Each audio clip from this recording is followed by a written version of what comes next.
आणि या बाबत 10 वर्षाचा अनुभव आहे ते आज आपल्याला विस्तृतपणे मार्गदर्शन करणार आहेत। आज या निमित्ताने ते आपल्या विद्यालयामध्ये उपस्थित झाले आणि आपल्या सर्वांना मार्गदर्शन ते करणार आहेत। त्याबद्दल विद्यालयाच्या वतीने आपण त्यांना बुके व स्नेहवस्त्र देऊन स्वागत करणार आहोत।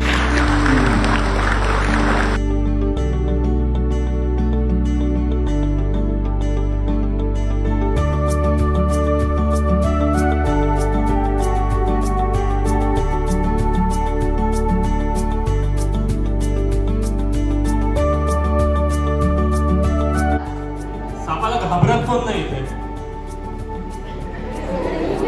सर्व सापाला घाबरतात। आजचं लेक्चर बघितल्यानंतर सापाला घाबरणार की नाही? घाबरायचं कारण असं की आदरयुक्त बुद्धिमत्ता सापाबाबतची की ठीक आहे, साप आपल्याला कोणता साप चावला किंवा साप कोणता आहे हे जर कळालं तर आपण त्याच्यावर उपचार करू शकतो, पण जर कळालंच नाही तर अनावधान झालं तर ही एक भीती आहे सापाबद्दलची।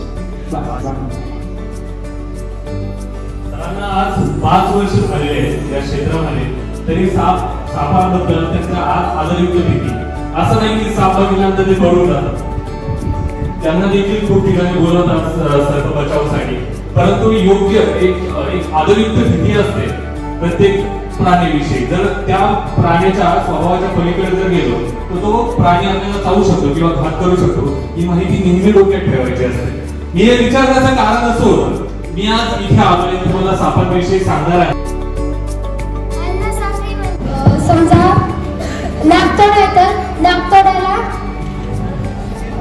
एखादं दुसरा कोणतरी प्राणी खाईल, त्याला आणखी दुसरा कोणतरी खाईल, म्हणजे असे जो एकामेकांवर डिपेंड असतो याला अन्नसाखळी म्हणतात। हा सरीसृप वर्गात मोडतो, म्हणजे रेप्टिलिया वर्गात मोडतो, बरोबर। रेप्टिलिया मध्ये कोण कोण येतं?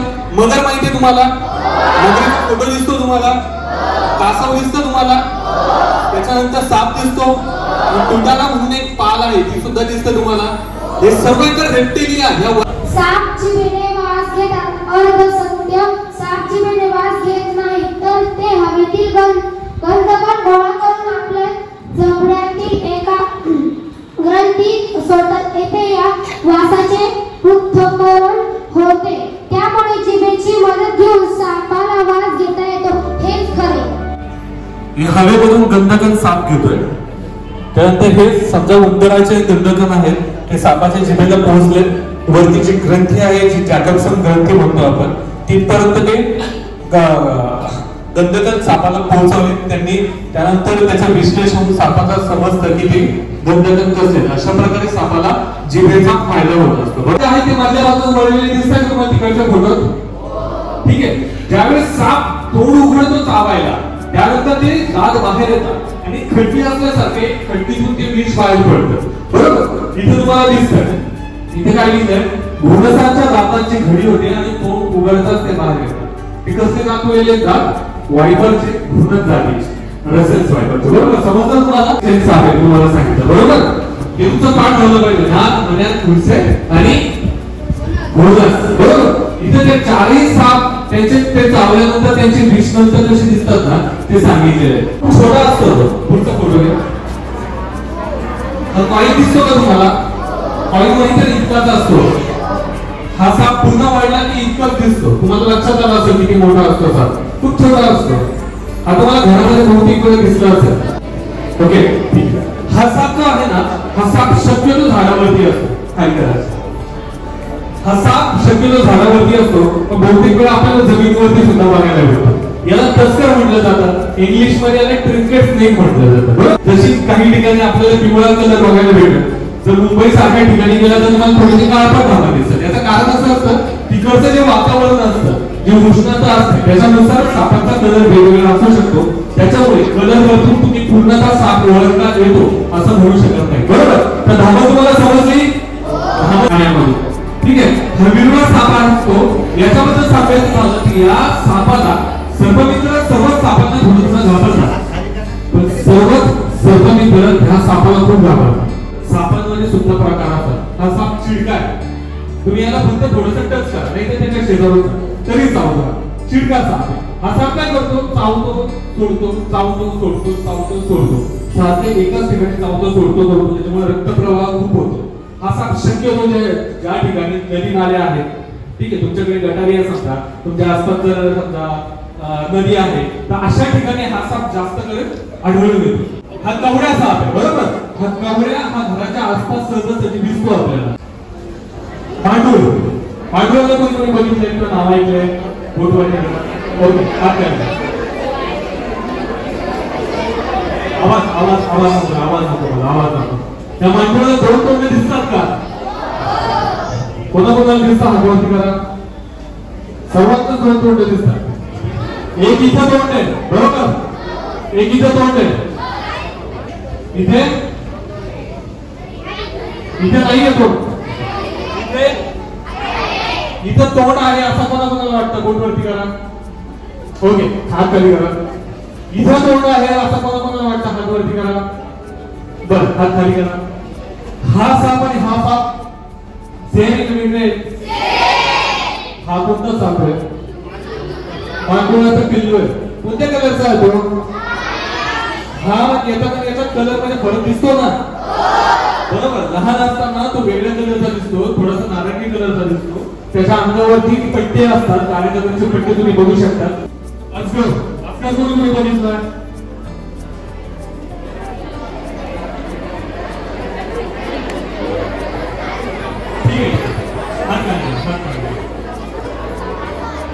इंग्लिश मध्ये ट्री ब्रॉडबँड स्नेक म्हटलं जातं. हा झाडावरती खूप खास पद्धतीने चालू शकतो. त्याला झाडावरती पकडणं खूप अवघड असतं. याचं जर बघितलं तर तुम्हाला इथे निळं दिसत असेल, बरोबर. ते निळं का असतं? जर साप चिडला तर तो जे निळं जे असतो ना कलर, तो त्याच्या स्केल्स मध्ये असतो. चिडल्यानंतर अंग फुगवतो आणि त्याच्या मधला जो पॅटर्न आहे, जो निळा पॅटर्न, तो बाहेर दिसून येतो. तसं झालं. अगोदरचे नाव कोणत्या कलर मध्ये होते? ग्रीन कलर मध्ये होता. हा येलो कलर काय केला मी? विषारीसाठी नाही. हा साप जो आहे तो विषारी आहे. सारख्या गुणच बोललो, बरोबर. तो विषारी होता. हा गुणच आहे. याच्यामध्ये त्याच्यामधला फरक जर बघायचा झाला तर याच्यावरती मोठे मोठे ठिपके दिसतात, तुम्हाला दिसतात, बरोबर. त्याच्या साईडला एक काळी अशी बॉर्डर दिसते त्याची, आणि त्याचं तोंड जर बघितलं तर त्रिकोणी आकाराचं दिसतं, बरोबर. याचा विषदंत असतो हा बोटा इतका मोठा असतो. इतका जहाज साप आहे. याची सुद्धा एकच सेकंदात 8 फूट इतकी उडी मारू शकतो. हा वायपर प्रजातीचा साप आहे. वायपर प्रजाती आहे त्यांची. वायपर प्रजाती म्हणजे रसेस वायपर. त्याच्यामुळे तो कुकरची शिट्टी कशी असते, त्याच्यात थोडीशी जागा असते हवा बाहेर पडण्यासाठी, त्याच्यामुळे कुकरच्या शिट्टी सारखाच आवाज येतो. हा साप हवेमध्ये उडून घेतो, नाकाने हवा सोडतो, खूप मोठा आवाज करतो. त्यानुसार सांगतो की माझ्या जवळ येऊ. आवाज ऐका थोडा वेळ.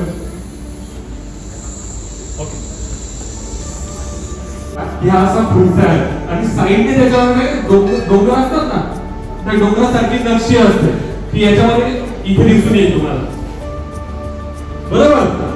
डोंगर त्याच्या खाली बघा तो कशावरती बसलेला. ठीक आहे, बघितला? समजलं सर्वांना? तुम्ही अगोदर कवड्या बघितला असेल. कवड्या आणि हा साप जवळ लोक याच्यामध्ये गजगज करतात. तो साप चॉकलेटी कलरचा असतो, बहुतेक वेळा तो सुद्धा काळ्या कलरचा होतो. त्या सापावरती सुद्धा सफेद रेषा असतात. या सापावरती सुद्धा तुम्हाला सफेद रेषा बघायला भेटतील. हा महाराष्ट्रातला सर्वात अतिविषारी साप आहे. याच्यामध्ये न्यूरोटॉक्सिक हे विष असतं. हा साप निशाचर साप आहे. हा साप शक्यतो फक्त रात्रीचाच निघतो. या सापाबद्दल म्हटलं जातं की याला माणसाची ऊब खूप आवडते. हा कोणता साप आहे? बघितलं सर्वांनी? पटकन. ओके, तर नाग हा आपल्याकडे बहुतेक प्रमाणात सहजासहजी आवाज नको. नाग बघायचं तुम्हाला? आवाज नको. जर नाग हा आपल्याकडे बहुतेक ठिकाणी सहजासहजी भेटणारा साप आहे. तो बहुतेक ठिकाणी दिसतो. नागाला तुम्ही ओळखता कसा? नाग फणा काढतो, समजून येतो तो नाग आहे. नाग सुद्धा वॉर्निंग कॉल देतो. वॉर्निंग कॉल काय देतो की त्याच्या पूर्वी तुम्हाला इथे साप दिसतोय, बरोबर, या साईडला. तर कोणता साप आहे तुम्हाला माहिती आहे का? कोणता? एका आवाज नको. एका ही घोडा जात. अशा आपल्याकडे भारतामध्ये आपल्याकडे अतिविषारी सापाचे 4 प्रमुख विषारी साप आपल्याला बघायला भेटतात. बाईट कसा करतो ते पण बघितलं तुम्ही. खूप चिडका साप आहे. समोर एक भक्ष्य दिसलं तर तो असं करतो. स्टिकला बाईट केलेलं आहे त्यांनी. हे बिग 4 म्हणून आपल्याकडे या सापांना म्हटलं. माझ्या सोबत बोला ना.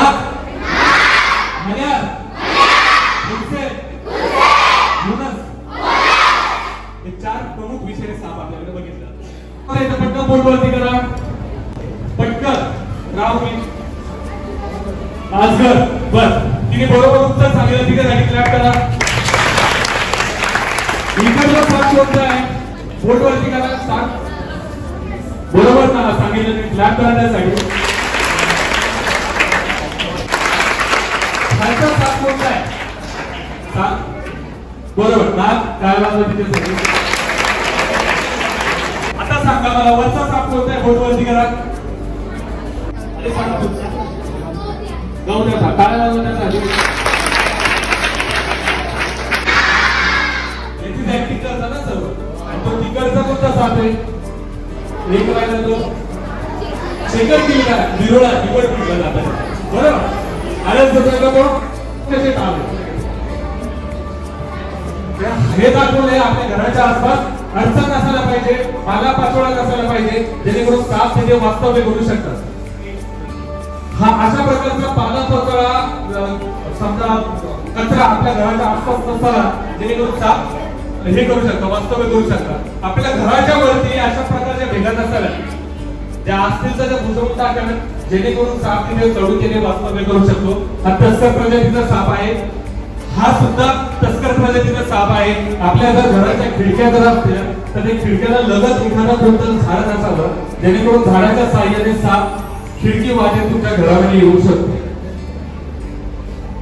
घराच्या आजूबाजूला तुम्ही बघितलं असेल की असे पाईप्स असतात. ते पाईप्स त्या पाईपद्वारे साप वरती येऊ शकतो. जर तुमच्या खिडक्या या बऱ्याच प्रमाणात बंद असतात ती खूप गरजेचं आहे. तुम्हाला महिन्याची गोष्ट सांगितली होती ना. तर मग दरवाजाला एक तर तुम्ही हे लावू शकता. कापड वगैरे लावू शकता. किंवा घराचा झोपत असाल तर कॉट वरती झोपण्याचा योग्य तुम्ही निर्णय घेऊ शकता. आता हा साप माणसाच्या घरात आला वरती झोपल्यामुळे काही झालं का नाही.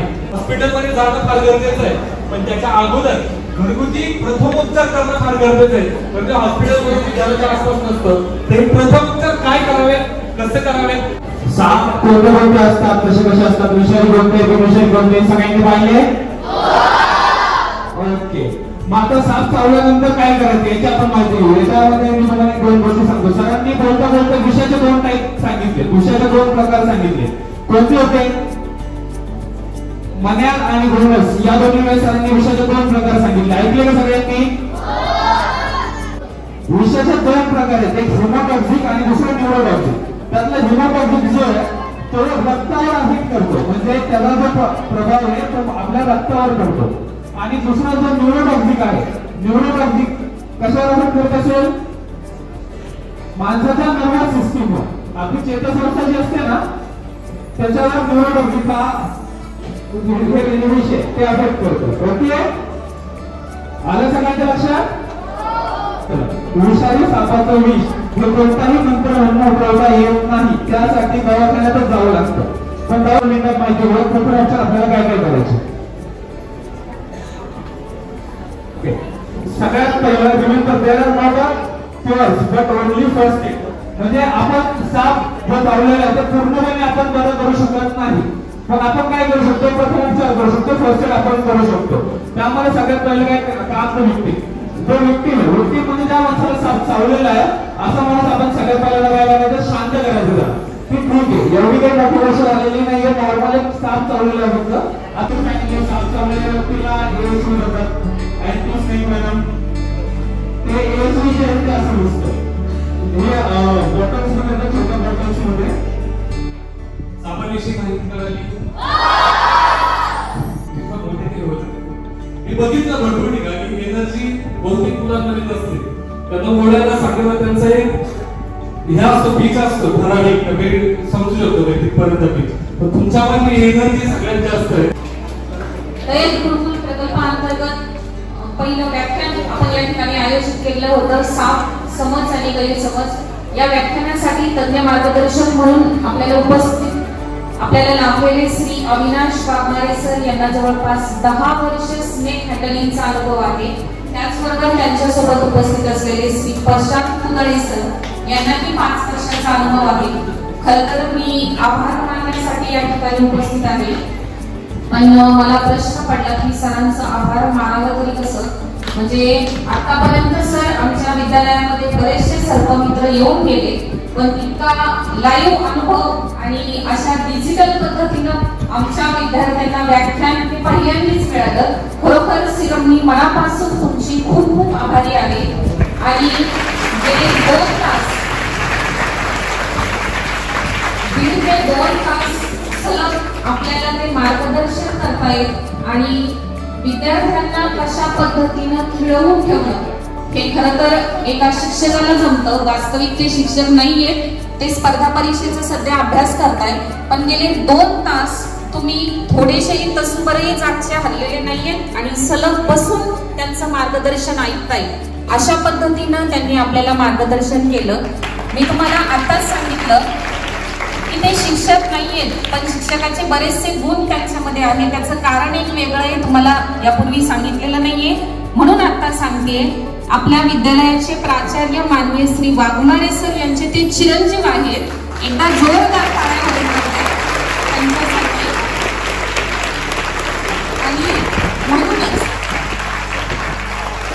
म्हणूनच त्यांनी या पद्धतीनं आमच्या विद्यार्थ्यांना खूप सुंदर असं मार्गदर्शन केले. सर खरोखर विद्यालयाच्या वतीनं तुमचे मनापासून आभार.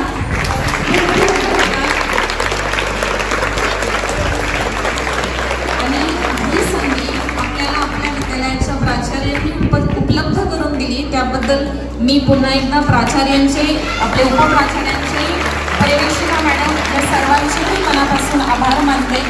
आणि तुम्ही सर्वांनी हा अनुभव घेतला त्याबद्दल तुमचेही खूप खूप आभार.